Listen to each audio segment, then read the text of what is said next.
నమస్తే, నేను మీ జనం టీవీ శంకర్. బీహార్ రాష్ట్ర రాజకీయాల్లో పెను సంచలనం మొదలైందా?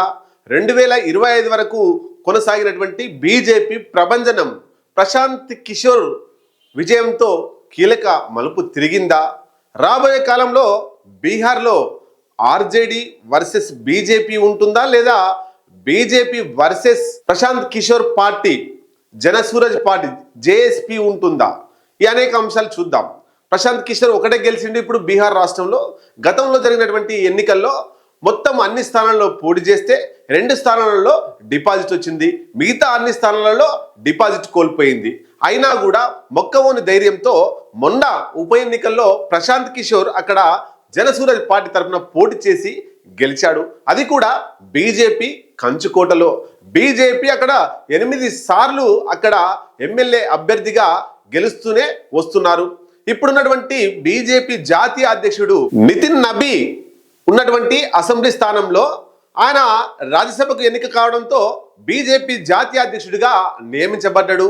అప్పుడు ఆ స్థానం ఉప ఎన్నిక రావాల్సి ఉండగా రాజీనామా చేసిండు. దాంతో ఆ అసెంబ్లీ స్థానంలో ఉప ఎన్నిక వచ్చింది. ఆ ఉప ఎన్నికను ఇప్పుడు జనసూరజ్ పార్టీ ఎన్నికల వ్యూహకర్త అయినటువంటి ప్రశాంత్ కిషోర్ అక్కడ పాగా వేయడం కోసం ఉపయోగపడింది. ఒకసారి మనం పూర్తిగా ఈ అంశాలన్నీ బీహార్లో బీజేపీ ఖతం కాబోతుందా అనేటువంటి విషయాన్ని మనం చూద్దాం. 2025లో బీహార్లో సాధారణ అసెంబ్లీ ఎన్నికలు జరిగినాయి. అక్కడ అసెంబ్లీలో ఎన్నికల్లో బీజేపీ అట్లాగే నితీష్ కుమార్ సంబంధించినటువంటి పార్టీలు రెండు ఒకటిగా కూటమిగా ఏర్పడి అక్కడ పోటీ చేసినాయి. అక్కడ సీఎం అభ్యర్థిగా నితీష్ కుమార్నే బీజేపీ ప్రతిపాదించింది.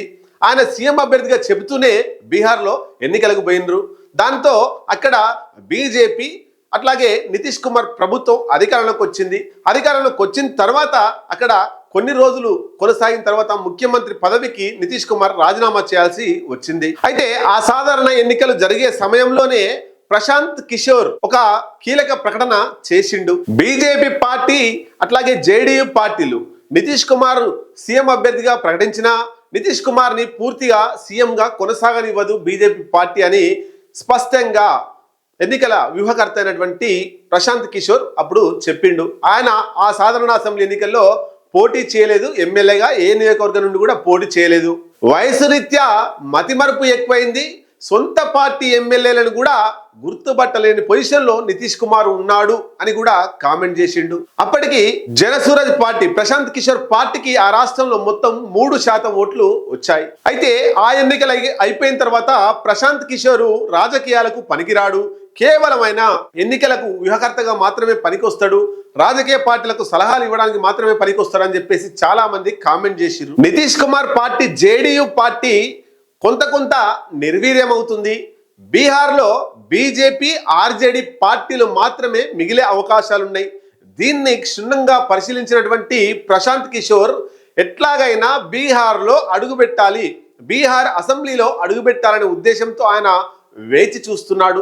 ఆ తరుణంలోనే బీజేపీ జాతీయ అధ్యక్ష పదవికి నితిన్ నబీ పేరు ఖరారైంది. ఆ నితిన్ నబీ బంకీపూర్, బీహార్లోని బంకీపూర్ నియోజకవర్గం నుండి ఎమ్మెల్యేగా కొనసాగుతున్నాడు.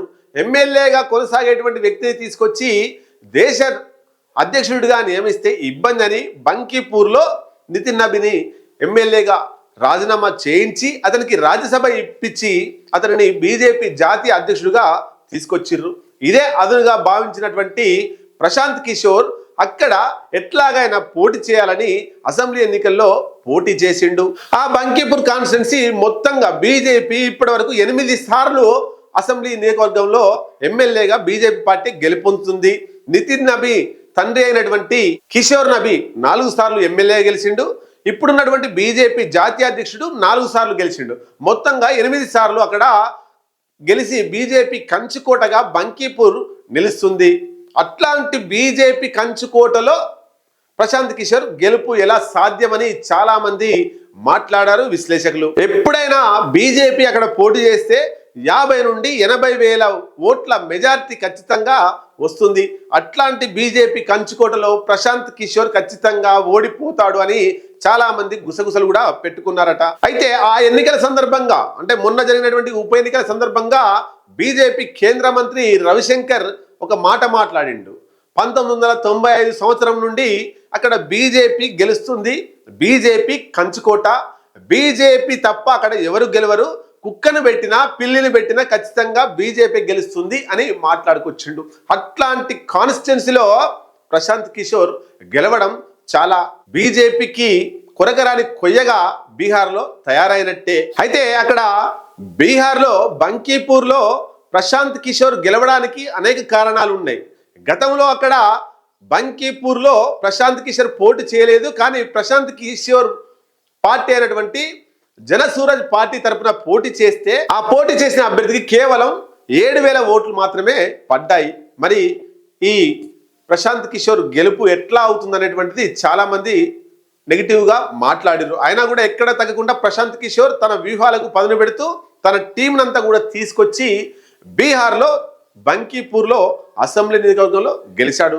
దానికి కొన్ని కారణాలు ఉన్నాయి. మొన్న పోటీ చేసినటువంటి అంటే గతంలో పోటీ చేస్తే 3వ ర్యాంకులో 7,000 ఓట్లతో 3వ ర్యాంకులో జనసూరజ్ పార్టీ ఉంటే బీజేపీ మొదటి స్థానంలో ఉంది. ఆర్జేడీ 2వ స్థానంలో ఉంది.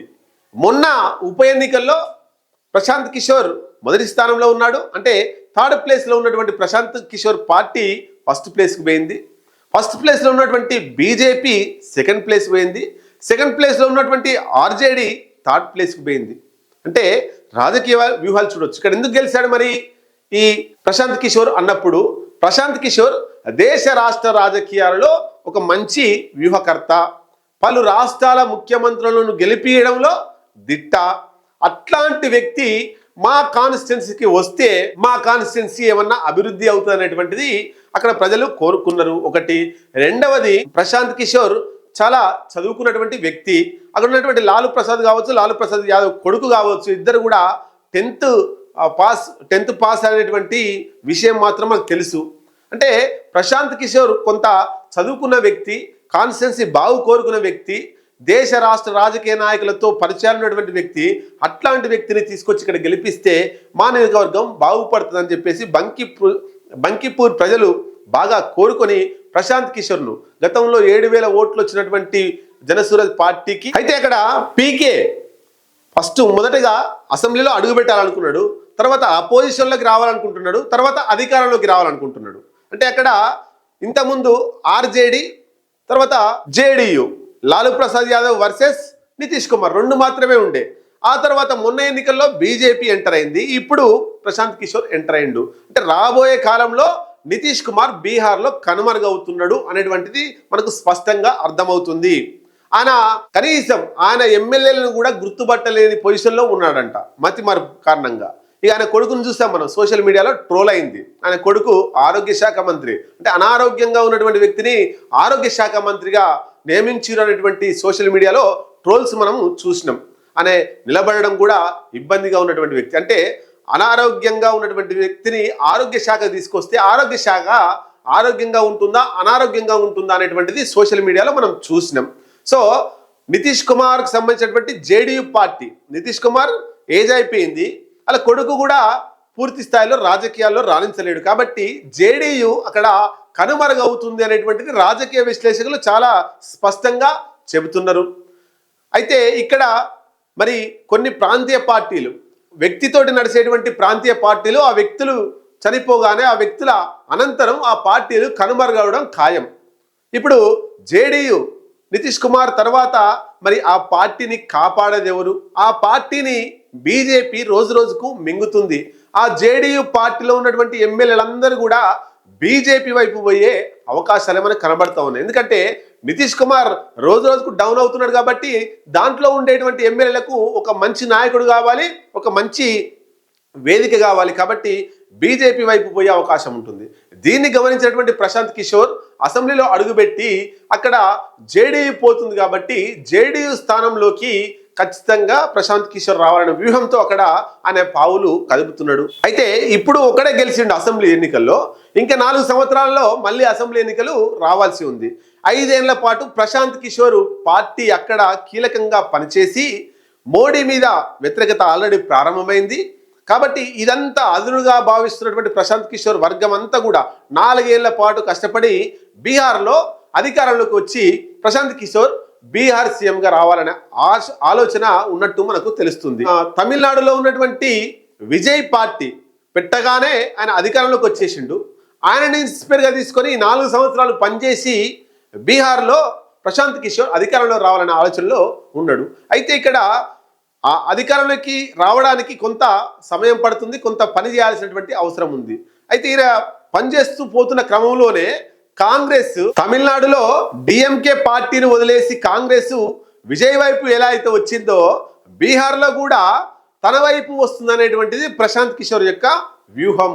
దానికోసం ఆయన రోజు అడుగులేస్తున్నట్టు మనకు తెలుస్తుంది. BJP versus JSP Jan Suraaj party, PK party, Prashant Kishor party. అంటే బీహార్లో రాబోయే కాలంలో ఆర్జేడీ ప్రశాంత్ కిషోర్ పార్టీలు ఉంటాయి అనేటువంటిది ప్రశాంత్ కిషోర్ వ్యూహం. బీహార్లో కేవలం బీజేపీ ప్రశాంత్ కిషోర్ పార్టీలు మాత్రమే ఉంటాయి, ఆర్జేడీ ఉండదు, జేడీ ఉండదు అనేటువంటిది ప్రశాంత్ కిషోర్ వ్యూహం లాగా మనకు కనబడుతుంది.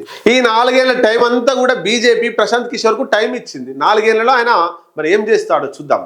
పోరాటాలు చేసి ప్రజలలో ఉన్నటువంటి సమస్యలను తీర్చి, విజయ్ అయితే ఎట్లయితే తమిళనాడులో ఆయన సీఎంగా అయిందో తక్కువ కాలంలో, మరి బీహార్లో కూడా 4 సంవత్సరాలు టైం ఉంది. ఈ 4 సంవత్సరాల్లో ప్రజల మెప్పు పొంది బీహార్లో ప్రశాంత్ కిషోర్ రాజకీయంగా ఎదిగి సీఎం అవుతాడా వేచి చూడాల్సిందే.